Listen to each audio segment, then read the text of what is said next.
Morning, everyone. I'm Zoe Hammett. I'm an Age Well Public Health Strategic Manager within Salford City Council.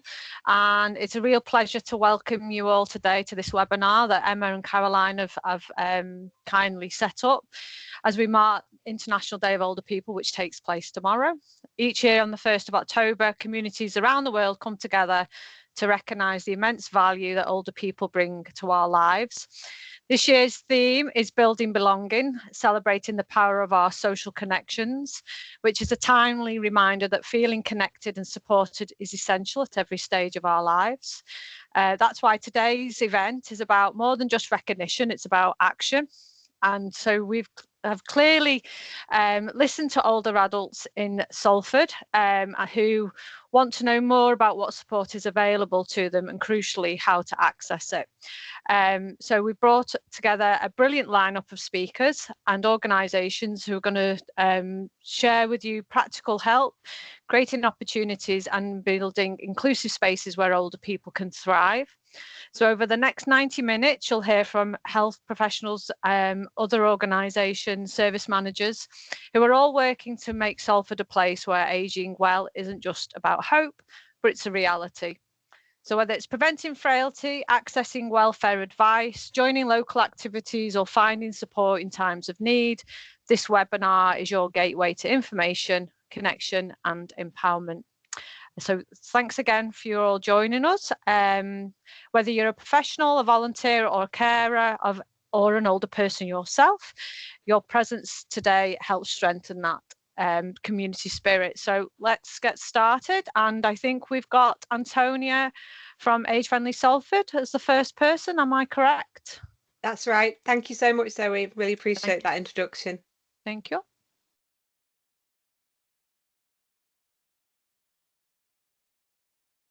Antonio, are you on?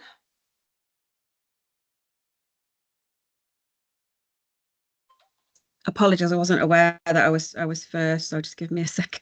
Oh God, sorry. It's all right, no worries. There we go. Right, just give me 1 second. Right, so I would say thank you very much for inviting me to speak to you today. I'm going to start with a simple story, if that's okay. So I'm going to talk to you about Anne, who's 68, and she was feeling increasingly disconnected from her community.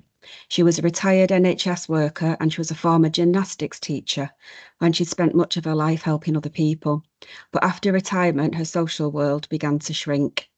Most of her outings were limited to shopping trips and she often felt fed up and isolated. But all that changed when she spotted a poster for tech and tea on a notice board at her local library. Curious to meet new people, she decided to give it a try. She attended her first tech and tea session in January. She was a bit nervous at first, but she quickly found comfort in knowing that others in the group were also learning. She said it felt good knowing I wasn't the only one and that we were all in the same boat. Encouraged by her experience, she joined a brew and chat in March and later took part in a walk and talk at Peel Park in April. She helped us complete an age-friendly standards assessment, contributing to the improvement of local spaces for older people.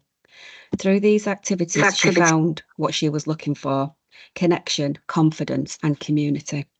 She's now getting out more, enjoying meaningful conversation and building new friendships. I want to keep getting out more, she said. It's more than just giving me things to talk about. I'm still learning new things every day. It's good to pick up little things. So Anne's story shows us how small steps can lead to big changes in well-being and social connection. And that's what Age Friendly Salford's all about. So Age Friendly Salford, who I work for, is a partnership between Inspiring Communities Together, Age UK Salford and Trafford, and Salford CVS. And we're working together to make Salford a better place to grow older. Our focus is on reducing isolation, improving well-being and helping older people stay connected to their communities. We do this through a range of practical, accessible activities. So in Anne's story, you heard me talk about a few of those. So brew and chat sessions, which were informal drop-ins, which we held in libraries and community venues where older people can meet, talk and get wellbeing support. We have our walk and talks, which are weekly walk through Salford's parks and green spaces, encouraging physical activity and social connection. Our Tech and Tea course is a 5-week digital course for over 50s, combining training with social connection. So they gain confidence using apps, staying safe online, all in a relaxed cafe-style setting that promotes independence and inclusion. We also offer digital drop-ins, which are support sessions for anyone who wants help with smartphones, tablets, or using the internet. We also run our check and chat calls, which is a telephone service offering regular wellbeing check-ins for those who may be isolated or housebound, and information, advice and guidance, which is help with benefits, housing, money management, accessing local services. And we can do this both in person and by phone, and it's completely free. And finally, we offer our community learning programme. These are short practical workshops that we deliver in the community anywhere, and they talk about wellbeing conversations, 6 steps to preventing falls, frailty awareness, nutrition, hydration, breathing better, and all these are with the aim of helping older people build confidence and improve their wellbeing. So the theme of today's webinar, Building Belonging, is really central to our work. We all know, everybody on this call will know, that social connection improves health and confidence and quality of life. So whether that's a walk in the park or a chat over tea, these moments help people feel part of something again. So please, so as I say, I just wanted to sort of round up by saying thank you very much for asking me to talk to you a little bit about our programme. And if I just quickly share, I'm not able to share, sorry, I was going to share a slide which had our contact details on it, but if anybody does want any more information about the activities that we deliver, we do have a website, which is agefriendlysalford.co.uk, or you can get in touch with me.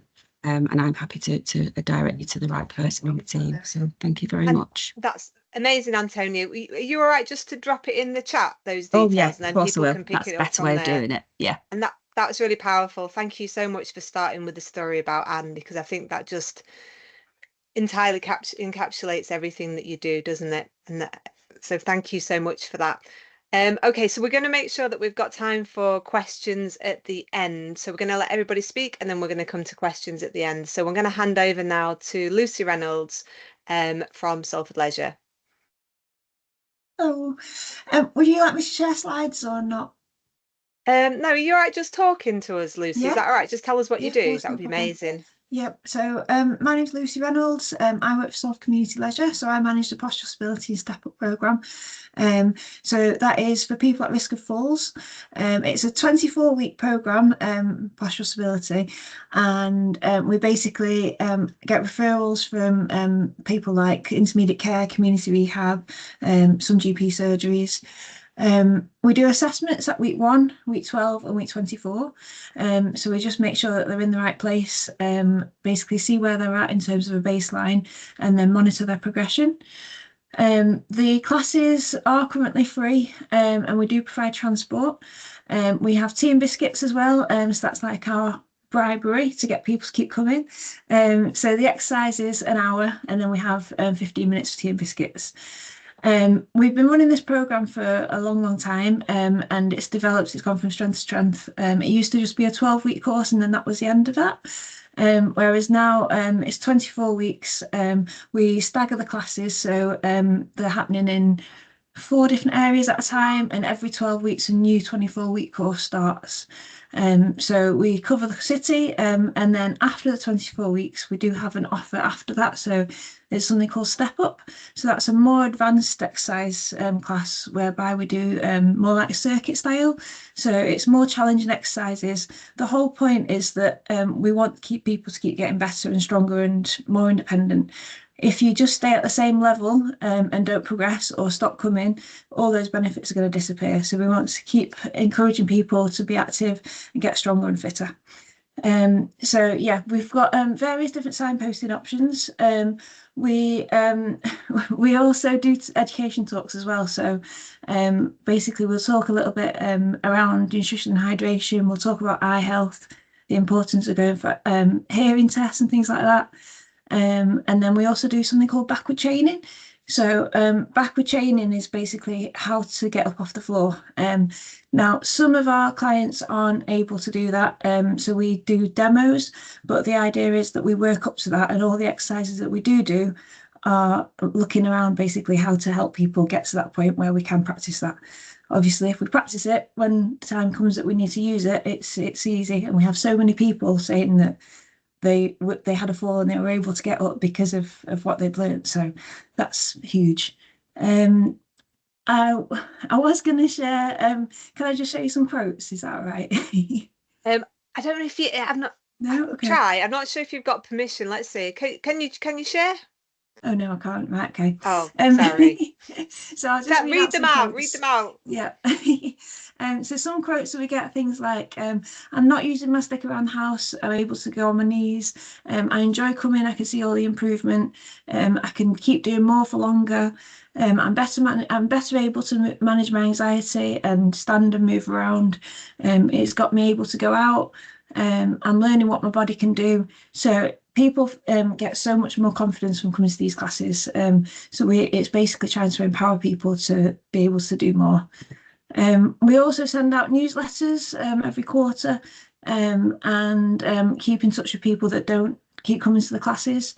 And then obviously it's also Healthy Aging Month this month. So we're doing last week before, we did talks around falls awareness. And we had an offer for National Fitness Day. Today, next week and the week after, we're doing hand grip strength tests to make people aware of the importance of strength at all ages. This week for Older People's Day, in all of the classes, we're extending tea and coffee time. Everyone's having a buffet. We're doing games in the classes and sharing information. We've also got a social media plan throughout Healthy Aging Month, and we've got a strength and balance walk at RHS next month. And in a nutshell, I've tried to get it all out really quickly. That's it for now. Oh, Lucy, that was amazing. You're doing loads and it sounds absolutely amazing. So is it a referral via the GP? Yes, so we basically do GP referral. If people self-refer, we have to get a referral through the GP. Primarily, referrals do come from intermediate care and community rehab because it means people can be assessed. Obviously, if it is that we basically need to make sure that everyone's at the same criteria and we're working with people at the right level. Obviously, if people just turn up, we could have such a variety of abilities and we need to make sure we're working with the right level. So yeah, it is a clinical referral only. Yeah, brilliant. Thank you, Lucy. Are you staying with us for Q&As at the end? Yeah, wonderful. I appreciate you getting all of that information out in a really short period of time. So thank you so much for that. Okay, we're going to hand over to Joy now from Critchley House. Hi, Joy. Hi, Emma. All right. Can you hear me? I can hear you. Yep. Hi, everyone. I'm Joy Kershaw. I'm the manager at Critchley Community Hub in Swinton, in the centre of Swinton. We have a really nice space for local people, not just older people, but we encourage now everyone to come in so that older people can bring the families and friends and meet other people. A lot of our visitors are on their own and they tell us that Critchley provides them with a really lovely, welcoming space where they feel safe and warm. And they love the food the kitchen produces. So my colleague Heather, who's the cook, she works Monday to Friday and she produces freshly cooked food every day, which they all seem to really like. We have a cafe and shop. We've only got one space. And within that, we've got the cafe shop, and that's where we hold the groups as well. So the shop, we sell donated items. The groups, we have 7 at the moment, and we're looking to include another 3. We've got a team of 20 volunteers who are absolutely brilliant, and without whom we just wouldn't be able to operate. They're absolutely wonderful. And they really do go above and beyond, and the visitors adore them too. So we're told all the time how fundamental Critchley is to their well-being. That's about it, basically. That's brilliant. Joy, I wonder if you can, most of your volunteers are older people, and I wonder if you could just tell us like a little story about one of them. Okay, so our oldest volunteer, Ida, she's wonderful. It was actually her birthday on Monday, and I think she was 86. So So she's volunteered for most of her life, certainly most of her married life. And she's full of wisdom. Emma loves her. She's always asking her to quote things because she's got all these little ways of putting across what it feels like to be a volunteer and what she gets out of volunteering. So yeah, she does Fridays, and she never misses a week unless she's away visiting her sons. She works in she volunteers for a local church as well. She's just an inspirational person, isn't she, Emma? She's just fabulous. She is. Lucy, I love this. Lucy, she can still get down on her knees and clean a fridge out, and that's what I love, because to be honest, it's a bit of a struggle for most of us. But she's Ida, 86. She's down on her knees cleaning the fridge out. So yeah, she's been ordered not to do that now. I've said at home. I was thinking at home she was doing it, not at work. She's doing no, she tries to do it here as well. So yeah, it is a wonderful space. I've worked here for 4 years, and I've never been anywhere like this. We have about approximately 60 visitors a day who all come in and buy food, and we do homemade cakes and things like that. But I think it's just the fact that they feel safe and welcomed here. And we have one lady who comes in 5 days a week. She never misses, and she said it took her weeks to pluck up the courage to walk through the door. She was recently bereaved just after the pandemic, and she said she kept walking past and she was telling herself, you've got to go in, you've got to go in. And she couldn't pluck up the courage. And then one day she just felt so low that something triggered, and she made the effort to just walk through the door. And she said once she did, she just felt completely at home. So that's all worthwhile. It makes you feel really good about what you're doing. That's brilliant. Thank you, Joy. I think you've really brought that to life for us. And we'll put the detail, if you haven't come across Critchley Cafe, we'll put the details in the chat, so you can get over there for a toasted tea cake or some amazing soup or fantastic quiche. Right, Joy, thank you so much for your time. We're going to hand over now to Anna. Chris. Cheers. Hello, everybody. My name's Chris Sewards. I work for Aspire, and I'm the Dementia and Older Persons lead. Also with me is Julie, one of our volunteers. So I think Joy's pinched a lot of my script there about the welcoming atmosphere, and when people come in, they always come back. But very similar to Critchley, which is just up the road from us there. My role within Aspire is the Dementia and Older Persons lead, as I said, and it's a dual role across Humphrey Booth Resource Centre and Poppy Day Centre. So in Humphrey Booth Resource Centre, I organise the activities, we co-produce everything we do. We have a group, Aspire to Age Better, to apply for funding bids, which we've been quite successful for. We've got £10,000 now to pay for activities within this centre, which means we can offer things like painting without charging anybody, and other activities as well. So we have a chairperson and committee for Aspire to Age Better. We have meetings every 3 months. Within Poppy, I'm involved in the screening visits, planning meetings, PBS plans, behaviour plans, and staff development and review meetings as required. As I said, Julie is one of our ACE volunteers. We have other centres across Salford as well, and particularly Alexandra House in Eccles and Brierley in Little Hulton have older people attending, in addition to people with learning disabilities. So I know the value of the volunteers can't be underestimated, because I know that because I used to have to do what they do now, and believe you me, it's impossible. So we've got 6 or 8 volunteers, and they look after everything to a T. The original person who I had down for this meeting is currently shopping, because we're having a birthday party on the 10th of October for one of our users, and she's just getting the stuff for that. and apparently the reception for phones in Walkden is particularly bad. Walkden Tesco in particular.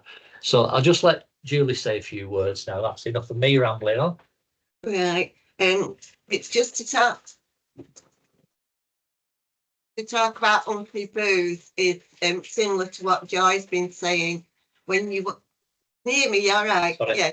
When you walk in the place, it's fantastic feeling. Like I feel I've been coming here for 9-10 years now. I can't remember, but it's fabulous. The atmosphere, all the different activities that are going on. We have Dancing with Dementia on a Wednesday that people love. We get over 60 people coming in, which is fantastic.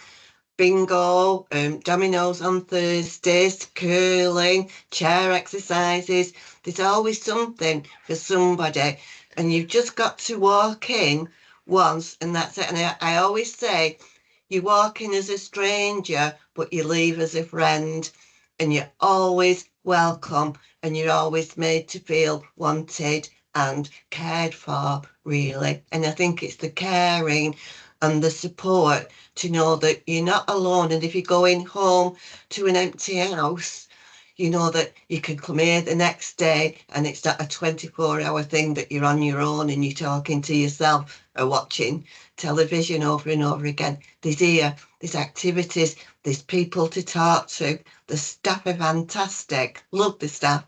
Fabulous. It's just a fantastic place to be. I love it.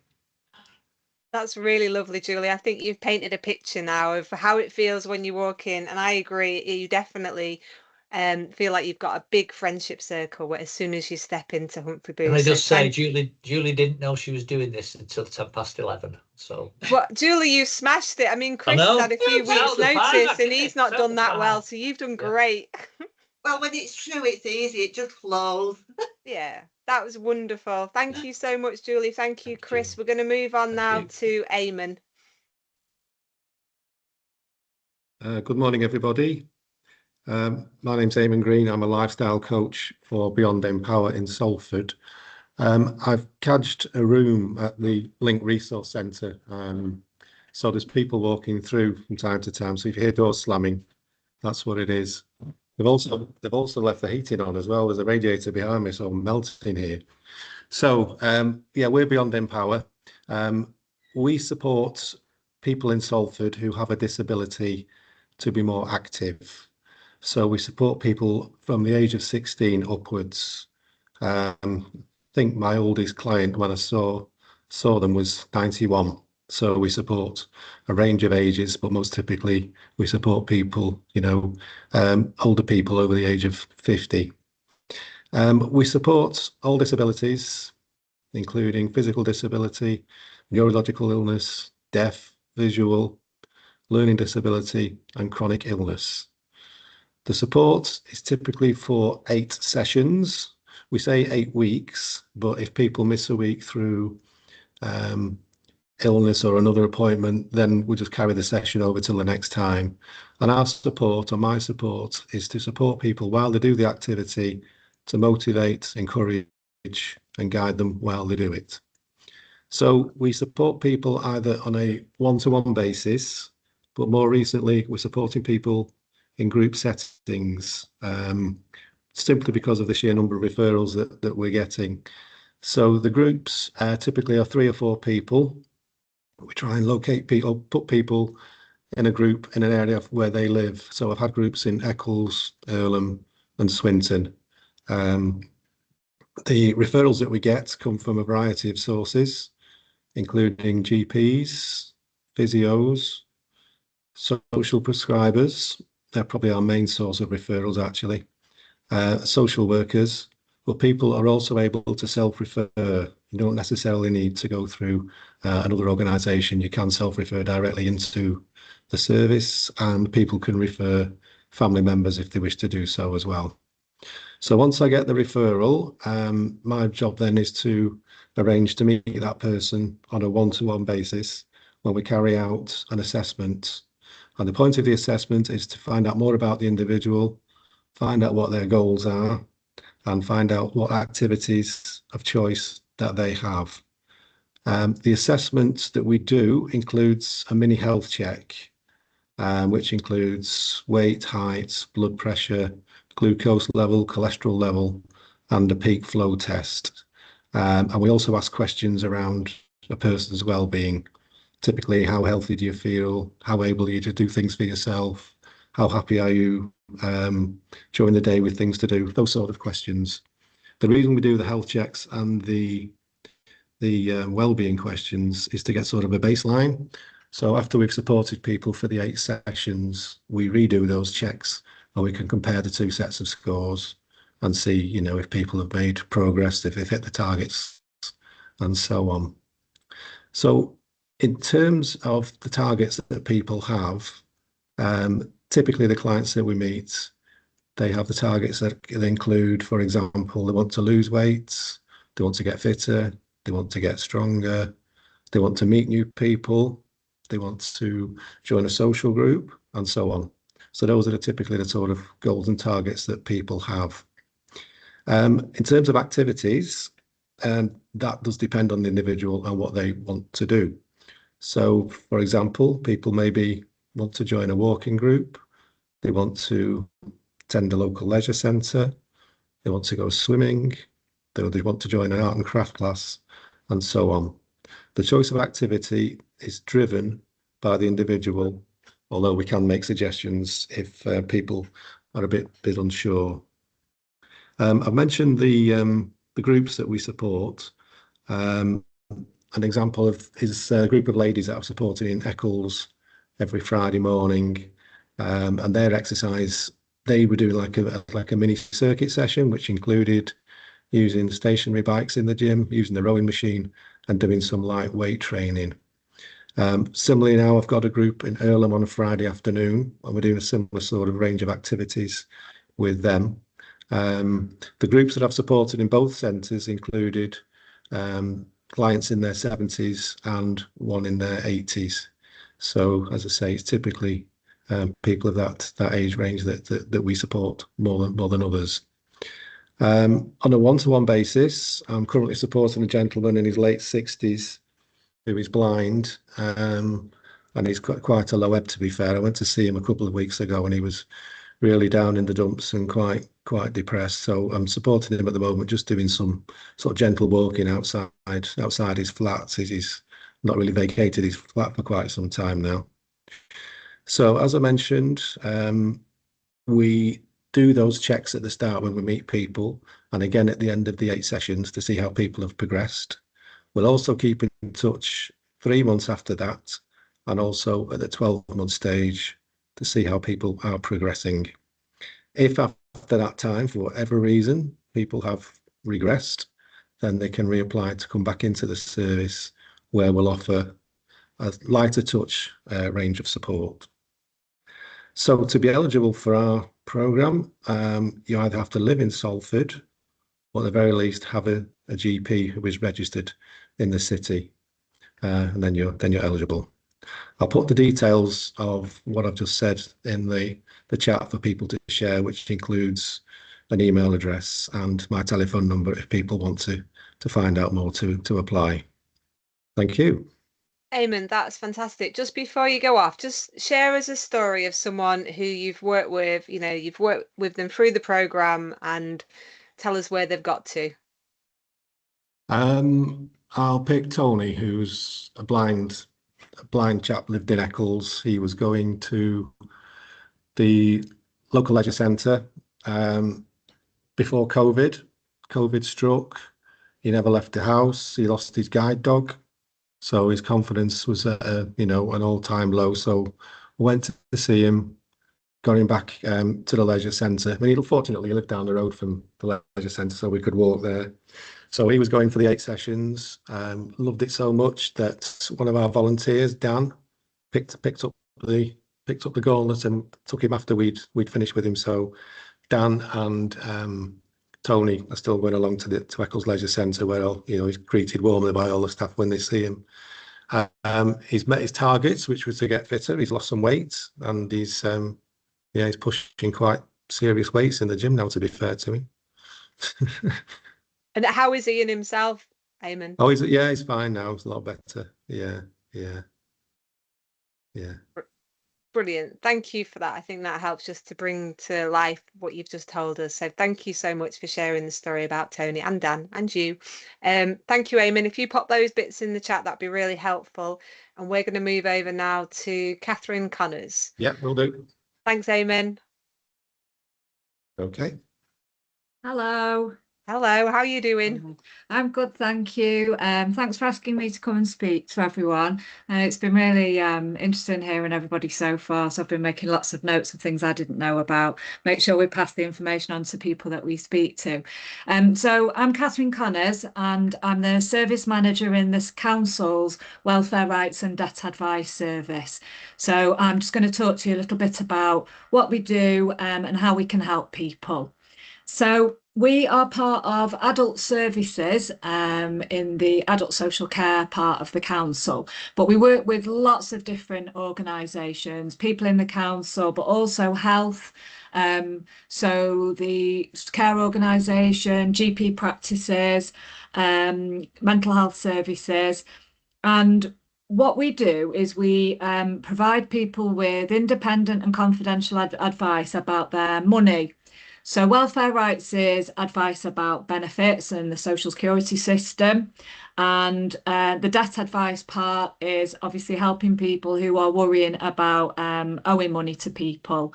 So we've got quite a big service now. We do lots of different things within that. One of the other parts of the service that might not be so well known is that in Salford, we made the decision many years ago to put the team that does the financial assessments for people who are receiving care packages within the Welfare Rights and Debt Advice Service. And that's quite unusual, but I think has lots of benefits, because what that means is if somebody starts to receive a care package from adult social care to help them remain independent at home, they will all get a benefit check to make sure that they're getting all their entitlements during that process, and we do that within our service. And then if we speak to anyone through that process who's worried about their debts, we can make sure they get that help as well. So I just wanted to tell people about that, because that's perhaps the least known of what we do. So what are the main things that we try and achieve for people in the city? So we want to make sure that everyone can maximise their household income. So again, any resident of Salford can come to us. You can come to us directly yourself. You don't have to be referred through any organisation or other professional. And I can share with you how you do that. So you can phone us, you can refer yourself. We've got a basic online form as well. We try and get out to speak to community groups. And I'm hoping some of you may know one of my colleagues, Emma, who has been doing quite a lot of work trying to make sure that people who are of pension age know about their entitlements. I'll come back to that later. So it's not just about the extra money that we can bring to people, and listening to others today, this has really brought this home. So as we know, money, what's the saying, money makes the world go round. But if you don't have enough money, or you're worried about money, it impacts all areas really of our lives, doesn't it?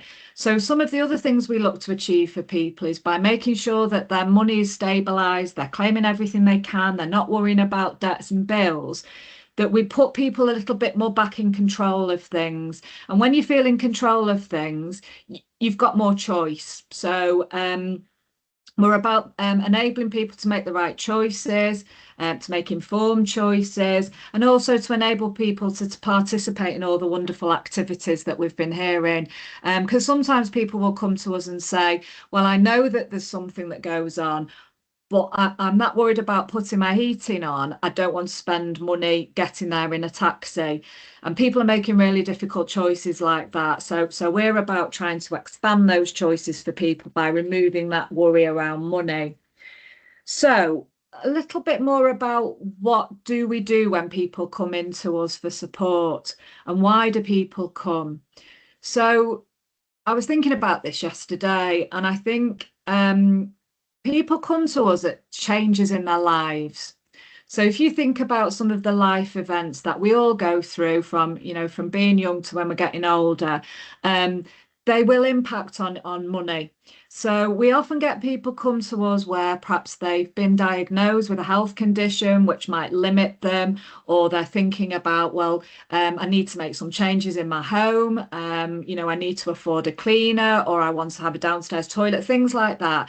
And we can make sure that people are getting the right amount of money, and maybe that will go some way to helping them to do those things, to make those changes in their lives. We also help people in other sorts of life events. So perhaps there's been a relationship breakdown, or sadly, if there's been a bereavement. Again, it's a big sort of financial shock, as well as all the other changes and concerns that's going to cause for people. So lots of life events where people are going to need that sort of help around what's going to happen to my money now there's been this big change. Also, in terms of life events, I think another reason people come to us is at crossroads in their lives. So sometimes we get family members who will contact us to say, I'm starting to provide a bit more help for my parents, but I'm working and I'm trying to balance these things. So we often advise carers for them to look at, well, if I reduce some of my hours at work, is there anything that I can claim to enable me to care for my parents, but obviously maintain my own finances? So that's another big area. So if you know of anyone yourself or anyone in a caring role, again, please come and speak to us. What I would say over the last couple of years, and perhaps we all feel this regardless of our age, is people who are worried about the high cost of living. So we've spoken to a lot of people, and especially a lot of older people who have never owed money and are very anxious about big fuel bills. And if I said to you that if I look at the people that are coming through to us now asking for help, pretty much all of them owe money to the fuel companies. It's extremely difficult on a limited budget to afford to have your heating on, you know, to the heat that you need, especially if you're spending a lot of time at home. So I've got a weird thing come up on my screen. I'm just going to press no to it and hope it goes away. Yes, it has. So again, I wouldn't want people to feel that they're on their own in that. We see lots of people who are worrying about fuel bills, and again, please come and talk to us if that's you. Don't worry about that on your own. Because what we don't want is people cutting back on fuel, cutting back on food, and that's because that's going to affect their well-being. So what happens when you come and speak to a welfare rights officer or a debt advisor in my team? Well, as I said at the beginning, it's confidential. And I always say that because I feel people are sometimes nervous or embarrassed, or there's stigma around talking about money or saying that you're struggling with money. So all the people that work in my service speak to people every day who are facing these difficulties, and it is confidential conversation, and we listen to what you tell us and what you want to happen. We can speak to people on the phone. Some people prefer to speak on the phone, but we also do face-to-face appointments as well, and that's really important. So we will come and meet people in community venues that are close to your home, and we do home visits as well. So if people are struggling to get out, that's not a problem. We'll come and visit you at home. And some advice organisations have quite big restrictions on how they can help people to do with their funding, but because we're a council funded service, we don't. So it isn't that we can only see somebody for a short period of time and we have to end that conversation. We can work with people for as long as it takes for that issue to be resolved, and I think that's really important to say as well. So we want to take some of the stress out of money, as I say. So if you've ever claimed any sort of support from the state or from the council, you know, I work for the council, but I am aware of the difficulties that people have accessing some of the support that we provide. We try and take the stress out of that. So we deal with paperwork. Obviously, a lot of things are online now. If somebody is refused a benefit, so let's pick on something like attendance allowance. So that's a benefit that the Department for Work and Pensions administer. There's quite a lot of information that you have to put on those forms if you've ever seen them about care needs and health issues.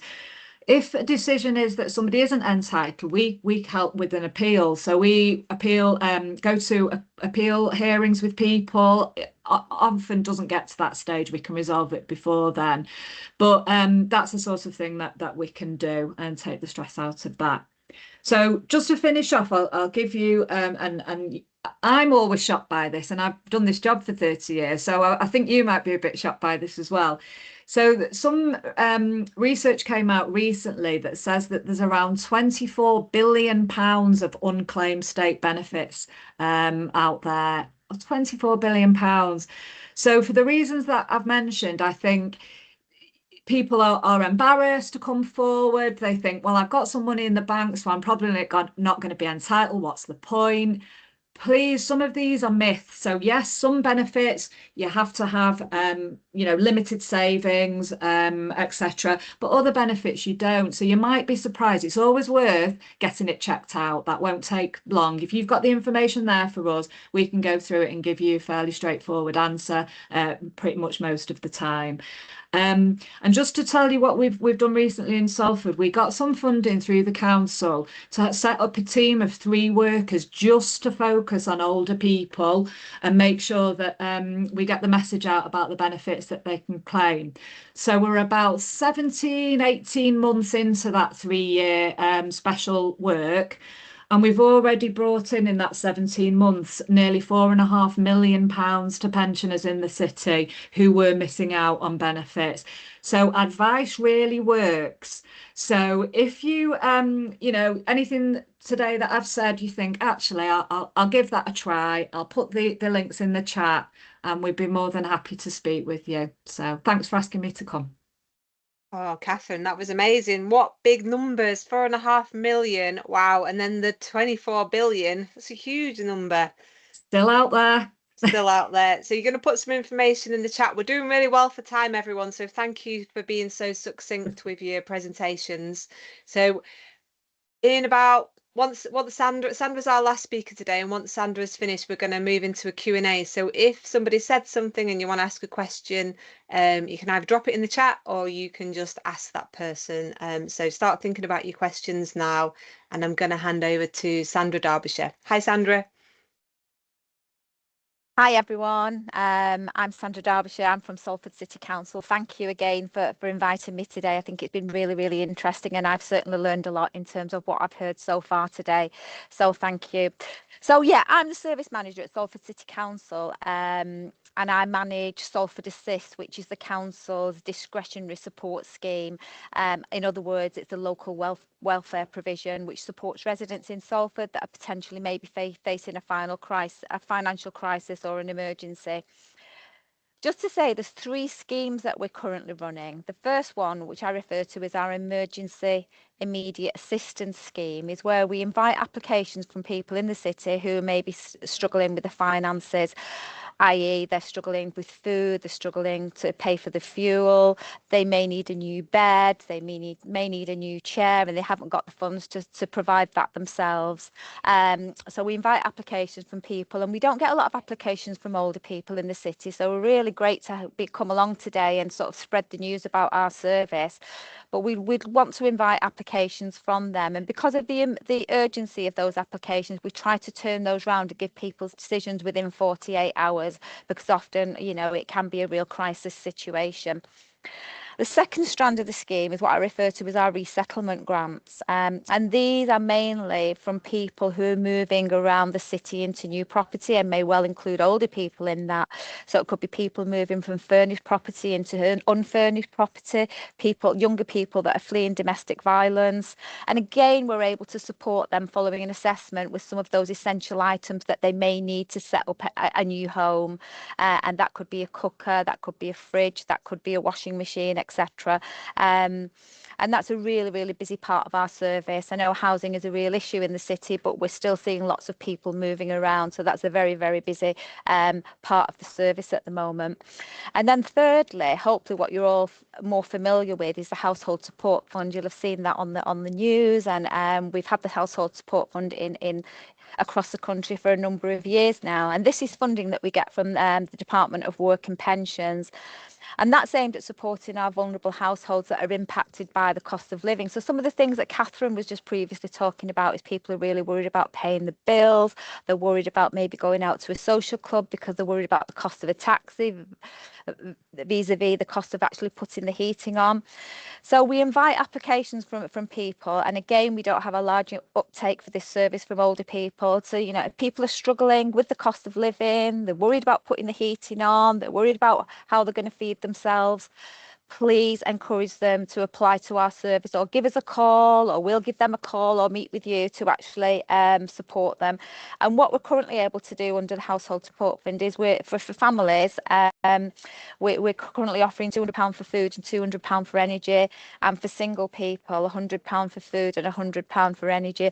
But again, that is all discretionary depending on an individual circumstances. I think the main reason for people applying into my service currently are the cost of living crisis, and people are just generally struggling with low income. There's been so many benefit changes and so much happening across the country in recent years. People are just really struggling often to make the money stretch from one month to another, and that applies to older people as well. And as Catherine previously said before, I think, you know, from an older people perspective, there's a bit of a stigma about asking for help, etc. My service, like Catherine's, is very, very confidential, and we'll take everything into consideration when we're looking at any applications for help. But we do get a lot of applications from people that are awaiting benefits. There's a change in benefits, the benefits have stopped. Again, they may have debt, but there could be so many different reasons that people apply into the service, and we're here to help them in the best way that we can. We're a really busy service. We receive about 10,000 applications a year. Now, that's dropped since COVID. I think we were seeing about 25,000 applications through COVID, but that is still a significant number of applications that come into the scheme. And I do always have to say that it is discretionary.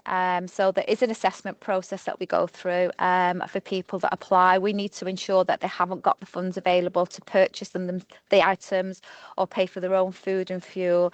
And potentially we'll ask for bank statements going back for 4 to 6 weeks. And I know that that can be a particular worry for older people, but we're there to talk them through that and to help them to provide that in the best way possible. But we do need to have some kind of verification that people haven't got that funding themselves before we support them through the service. We get lots of referrals from GPs. We work very closely with the hospital discharge people, hospital discharge team. So when people are being discharged from hospital, they might need a new bed.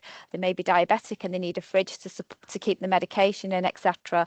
So we work very closely with them. We work very closely with Catherine's team, Catherine Connor's team in welfare rights and debt advice, making referrals in and out to each other all the time when we're working with local people. Referrals from CAB, Children's Services, lots of voluntary organisations, district nurses and health improvement services. So lots of services are referring into us for help.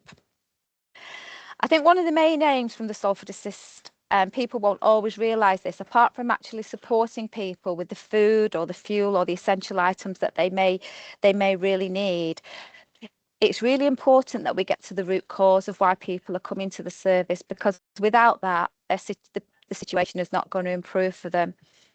Prevention at the time of application and the medium to longer term is really a key consideration for every application that comes through my service.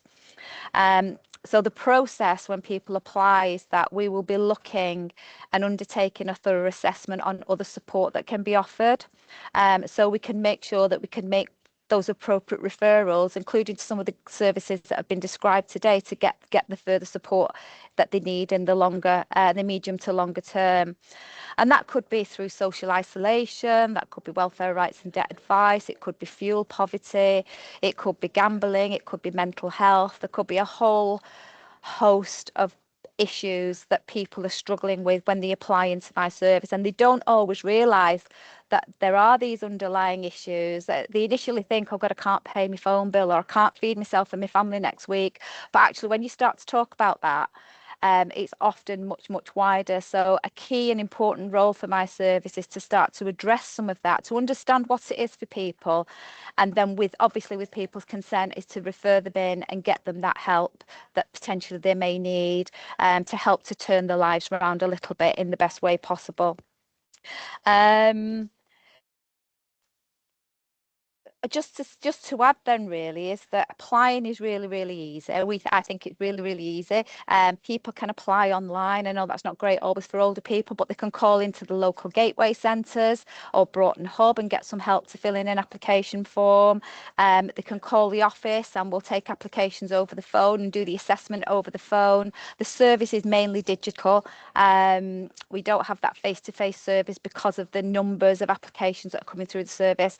That digital enables us to actually process them as quickly as we possibly can.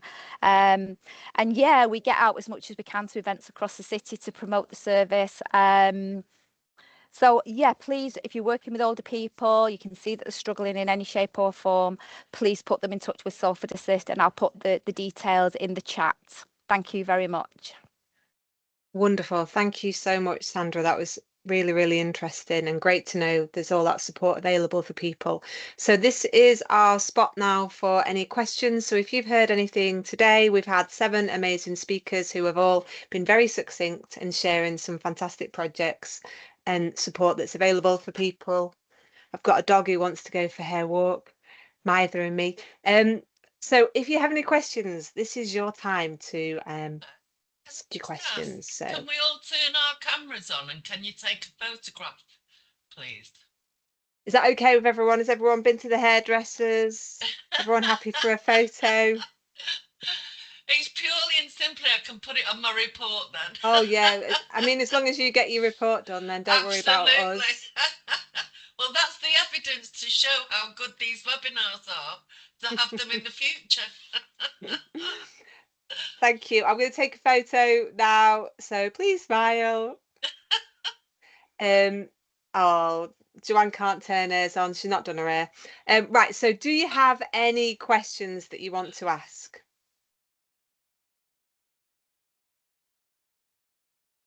Rachel. I've asked a few in the chat. Yeah, I've noticed you've been mithering the speakers as they've been trying to focus. Well, the thing is, I have to do it as I go along. Otherwise, I forget. I'm an old person myself. I'm going to go to Rachel first, and then I'll look back at some of your questions. So, Rachel, you've got a question. Oh, yeah, thanks. Yeah, thanks everyone who's been speaking, by the way. It's been so well organised, this, and it's been brilliant. You've been really good. But I just wanted to ask Sandra and Catherine about your services. Are they open to like everybody in Salford, all ages, or is it just targeted at older people? Yeah, it's all ages. Sorry, Yeah. Sandra. No. From my service perspective, you have to be a Salford resident or have a 6-month local connection with Salford. Have to be over 18, and that's about it, really. Right. So Rachel, for us, you have to be a Salford resident or have a GP in Salford that we work in, because we work in certain practices, and we do welfare rights work for children. So yeah, any age.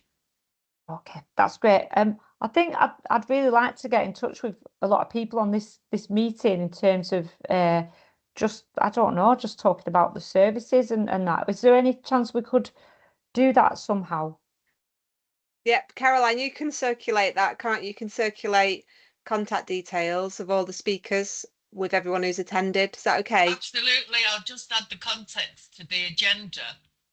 Yeah, the contact emails to the agenda and send it all out. That's wonderful. Really, really great. There was a question earlier to Catherine about whether they offer workshops or presentations in the community, and I just thought it's worth just if you've not spotted that in the chat, Catherine, can you say a little bit about that? Yeah, so I know with the older people's work that I mentioned, the team have tried, we've been working with Zoe, and through her contacts with many of you and the organisations you work for, I'm sure we've tried to get out and, to events, to community groups. So because it's easy, I think, to get the message out if you're in front of people sometimes. So yeah, we have done that. Would we like to do it more? Yes, is the honest answer. But it's difficult sometimes. So I know your question about sort of younger people. We have been contacted by a number of schools recently because and we have grandparents obviously looking after children as well. So I suppose it's getting that balance right about where we're best to go and out and speak with people. But definitely we can do that. Yeah, just contact me and you'll get my details, won't you, Emma? And we're a bit of a double act, Sandra and I. Yeah, we come as a team sometimes. So quite often, if we sort of we pair up our teams together, in terms of that financial advice and support that we can give people. But yeah, like Catherine, my team go out on as often as they can. Really, we would like to do it more often, but unfortunately we're not able to always do that.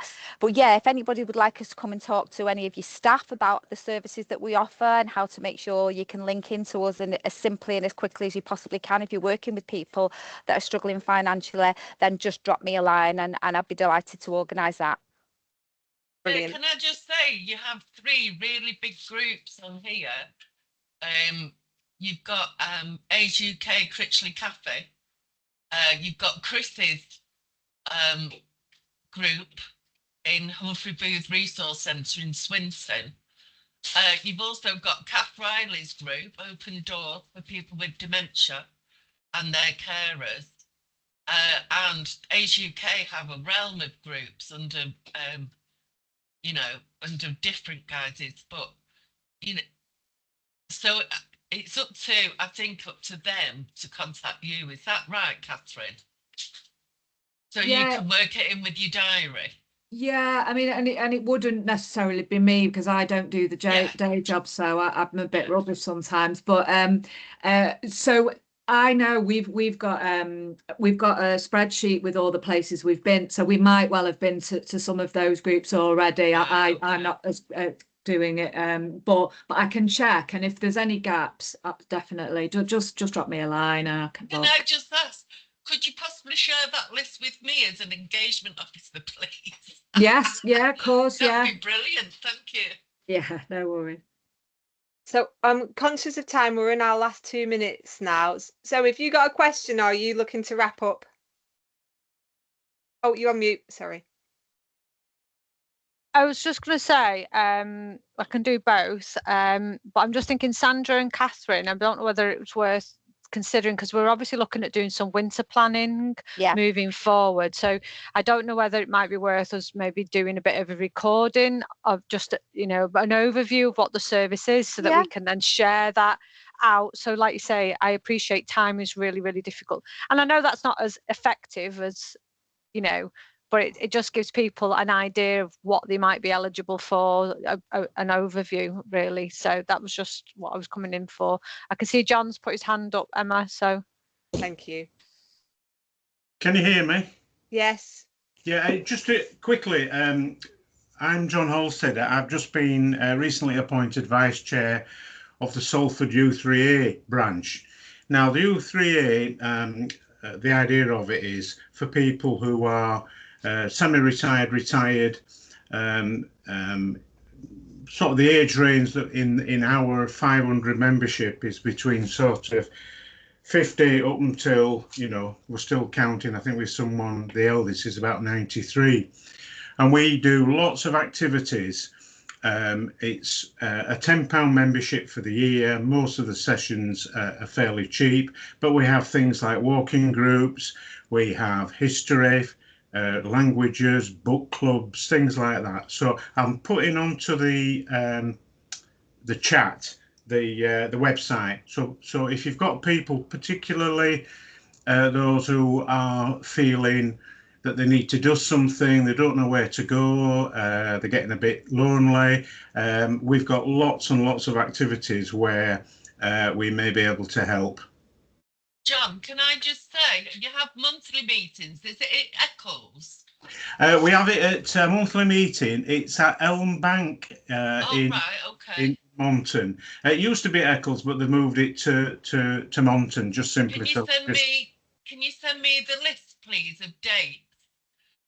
Because it'd be great to have some of these speakers going to that, because it's so well attended.